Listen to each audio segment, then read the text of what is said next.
कुछ महीने पहले एक औरत अपनी डायरी में लिखती है, they are planning an accident, यानी मेरे लिए एक हादसा प्लान किया जा रहा है। और कुछ ही महीनों बाद वही औरत एक कार दुर्घटना में मारी जाती है। ये कोई आम इंसान नहीं थी, ये थी प्रिंसेस डायना। और कहानी अब यही से शुरू होती है, कैसे एक साधारण लड़की दुनिया की सबसे बड़ी रहस्यमयी मौत बन गई। सबसे पहले बात करते हैं डायना स्पेंसर की। डायना स्पेंसर एक सिंपल फैमिली से थी, किसी पैलेस में पली बड़ी नहीं थी। उसका नेचर बहुत ही सॉफ्ट, इमोशनल और केयरिंग वाला था।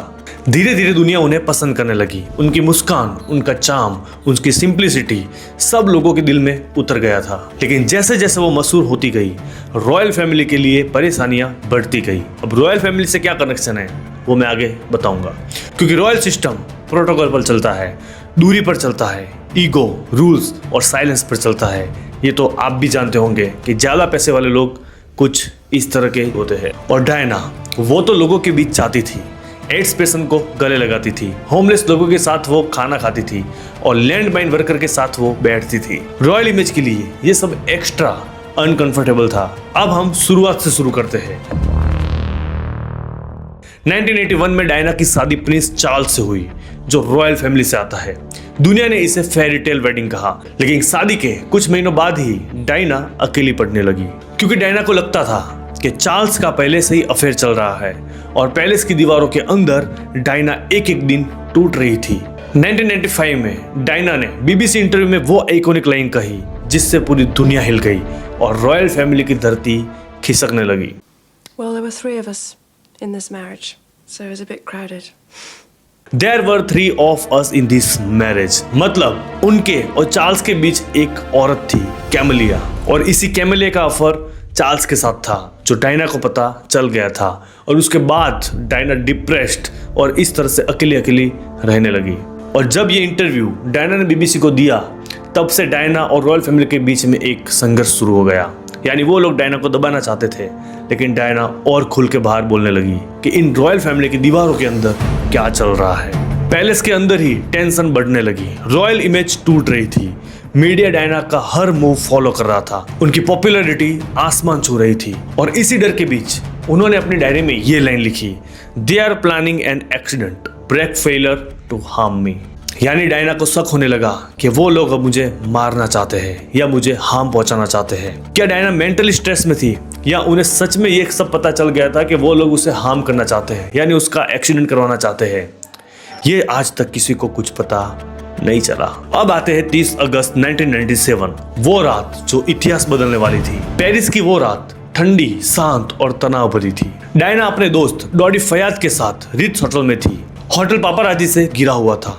मीडिया सिर्फ बाहर नहीं, उनके हर कदम को रिकॉर्ड कर रहा था, हर मूवमेंट को ट्रैक कर रहा था। हर जगह कैमरे, हर जगह जर्नलिस्ट्स। ठीक रात 12 बजे डॉडी और डायना ने कुछ प्लान बनाया कि होटल के पीछे वाले दरवाजे से निकलते हैं, ताकि वहां पर कोई नहीं होगा और पापाराजी से भी बचा जा सके। लेकिन जैसे ही वो पिछले दरवाजे से बाहर निकली, पापाराजी वहां पर ही खड़े थे, जैसे किसी ने पापाराजी को बता दिया हो कि वो लोग वहां खड़े हैं, आप वहां पर चले जाओ। पापाराजी यानी वही जो क्लिक बेट करने आते हैं, बहुत सारी फोटो खींच करने आते हैं। कुछ लोग अभी भी बॉलीवुड में पैसे देके बुलाते हैं और कुछ के वहां पापाराजी खुद चले जाते हैं न्यूज लेने के लिए। अब शुरू होती है रात की वो असली कहानी। ठीक रात 12 बजे मर्सिडीज S280 निकलती है होटल से। Driver Henry Paul, bodyguard Trevor और पीछे डायना और डॉडी। कार ने स्पीड पकड़ी। पापाराजी बाइक, स्कूटर, कार लेके उनके पीछे पड़ गए। Flash light, shouting, horns. Paris की वो रात एक चेज बन गई। कार आगे दौड़ रही थी और पापाराजी पीछे। और फिर कहानी पहुंचती है पॉन्ट दे अलामा टनल पर। कार तेजी से टनल में घुसती है। अचानक एक व्हाइट फिएट UNO सामने से आती है। मर्सिडीज उससे ड्रस्ट कर जाती है, यानी टकरा जाती है। कार का बैलेंस बिगड़ता है, कंट्रोल खो जाता है। कार सीधे पिलर नंबर 13 से टकराती है, फिर स्पिन होकर दीवार पर जा भिड़ती है। क्रैश इतना तेज था कि गाड़ी का फ्रंट वाला हिस्सा पूरी तरह से टूट चुका था। डॉडी वहीं मर चुके थे, ड्राइवर भी वहीं मर चुके थे। बॉडीगार्ड घायल था पर जिंदा था और डायना सीट पर ब्रीथिंग स्ट्रगल कर रही थी। इमरजेंसी को आने में समय लगा। मीडिया का चाओस, ट्रैफिक ब्लॉक, कंफ्यूजन, सब मिलाकर रेस्क्यू डिले यानी लंबा हो गया। हॉस्पिटल में घंटों की कोशिश हुई, लेकिन सुबह 4 बजे डायना की हार्ट बीट रुक गई। पूरी दुनिया टूट चुकी थी और यहीं से हमारी मिस्ट्री शुरू होती है। सबसे पहला सवाल, सीसीटीवी बंद क्यों? पेरिस एक ऐसा शहर है जहां हर कॉर्नर पर कैमरास है। पॉन्ट दे लामा टनल हाई सिक्योरिटी वाला जोन है, लेकिन उसी रात सीसीटीवी रिकॉर्डिंग चल नहीं रही थी। फिर ऑफिशियल रीजन आता है कि कैमरास उस दिन रिकॉर्डिंग मोड में नहीं थे। इतना बड़ा कोइंसिडेंस, इतना परफेक्ट टाइमिंग, कहानियां सस्पिशियस होने लगती है। अभी तो और सुनो, आगे ऐसी ऐसी बातें आएगी कि आप खुद कहोगे कि ये एक एक्सीडेंट नहीं था बल्कि करवाया गया था। क्रैश रिपोर्ट में पाया गया कि मर्सिडीज से टकराई हुई एक व्हाइट फिएट यूएनओ थी, यानी उसके पेंट मार्क्स मर्सिडीज पर मिले। लेकिन गजब की बात ये थी कि वो फिएट अभी तक नहीं मिली, यानी वो जो कार टकराई थी, क्रैश हुई थी, वो फिएट कार आज तक नहीं मिली। और इतना ही नहीं, वो किसी कैमरामैन यानी पापाराजी की या फिर टूरिस्ट या फिर लोकल की गाड़ी थी ही नहीं।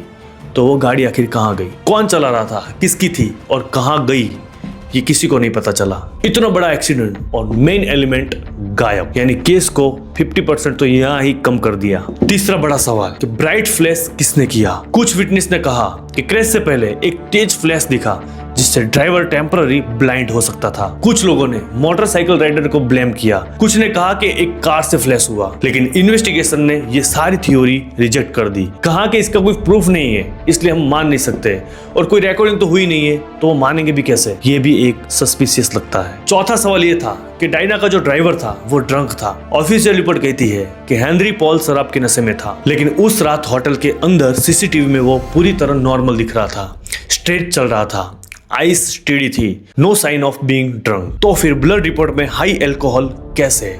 मैनिपुलेशन या फिर कोई और वजह? और एक बात, हेनरी पॉल पहले सिक्योरिटी सर्विस का हिस्सा रह चुका था, क्या ये भी कोइंसिडेंस है?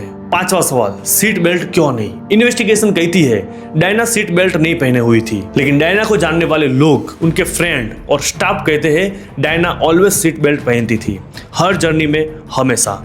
तो उस रात क्यों नहीं? सीट बेल्ट खुद खुल गई या वो पहले से ही अनलॉक्ड थी? ये डिटेल पूरी कहानी की रिलायबिलिटी पर प्रश्न उठाती है। और फिर आता है सबसे बड़ा सवाल, डायना की मौत से किसको क्या फायदा हुआ? ये तो आप भी समझ चुके होंगे, फिर भी बता देता हूँ। अगर डायना जिंदा रहती तो उसकी पॉपुलैरिटी बढ़ती रहती, रॉयल फैमिली का शैडो कम होता, पब्लिक लव पूरी तरह से डायना को मिल रहा था। डायना और उसका डॉडी दोनों की शादी की बात भी चल रही थी, रॉयल इमेज पर असर पड़ सकता था, पॉलिटिकल इम्प्लीकेशन भी हो सकता था। क्या ये सब बातें एक्सीडेंट को सस्पिशियस बनाती है? क्या ये कॉन्स्पिरेसी प्रूव करती है? नहीं, लेकिन एक शक जरूर पैदा करती है। और फिर होता है ऑपरेशन पगेट, केस बंद कर दिया जाता है। 2004 में यूके ने इंक्वायरी की, ऑपरेशन पगेट, कई विटनेस इंट्रीगेशन हुए, सैकड़ों पन्नों की रिपोर्ट बनी, रिजल्ट आया नो कॉन्स्पिरेसी, जस्ट एक्सीडेंट। लेकिन रिपोर्ट में एडमिट किया गया कुछ फैक्ट्स अनक्लियर है, कुछ एविडेंस मिसिंग है, कुछ विटनेस अनरिलायबल है, कुछ चीजें कभी क्लियर होगी ही नहीं। अब इतना सारा अनक्लियर है तो केस क्लोज क्यों? क्योंकि ऑफिशियली कहानी वही खत्म कर दी थी जिस रात एक्सीडेंट हुआ और फिएट गायब हुई। अब इतनी बड़ी घटना हो जाए रॉयल फैमिली के मेंबर की, तो फिर वो साइलेंस क्यों? इतनी बड़ी घटना, इतने बड़ी मौत, इतना बड़ा पब्लिक आउटरीच, और रॉयल फैमिली ने बस एक condolence, no answer, no explanation, silence, सिर्फ साइलेंस। और यही साइलेंस आज भी इसी कॉन्स्पिरेसी को फ्यूल देता है कि कुछ भी स्टेटमेंट क्यों नहीं आया, क्यों किसी ने कुछ भी नहीं कहा। अब आखिरी के वो 20 सेकंड जिनमें क्रैश हुआ, जिनका कोई वीडियो नहीं मिला, जिनका सीसीटीवी ऑफ था, जिनमें एक व्हाइट फिएट आई थी, जिनमें शायद फ्लैश हुआ था, वही 20 सेकंड पूरी कहानी की सॉल्व है, और वही 20 सेकंड आज तक मिस्ट्री बने हुए हैं। ऑफिशियली देखा जाए तो ये एक एक्सीडेंट है, और प्रैक्टिकली देखे तो इतने सारे कोइंसिडेंस, इतने सारे मिसिंग पार्ट्स, इतने सारे अनआंसर्ड सवाल, ये सब कुछ कहानी को एक्सीडेंट से ज्यादा एक अनसॉल्व्ड मिस्ट्री बनाते हैं। डायना तो चली गई, कहानी आज भी जिंदा है, उस टनल की दीवारों में, उनके आखिरी लेटर में, और दुनिया के दिलों में। आपको क्या लगता है? मुझे ये कमेंट कर जरूर बताना होगा। मिलते हैं नेक्स्ट वीडियो में, तब तक चैनल सब्सक्राइब कर दो, क्योंकि आने वाली वीडियो का आपको नोटिफिकेशन मिल जाए। Good bye.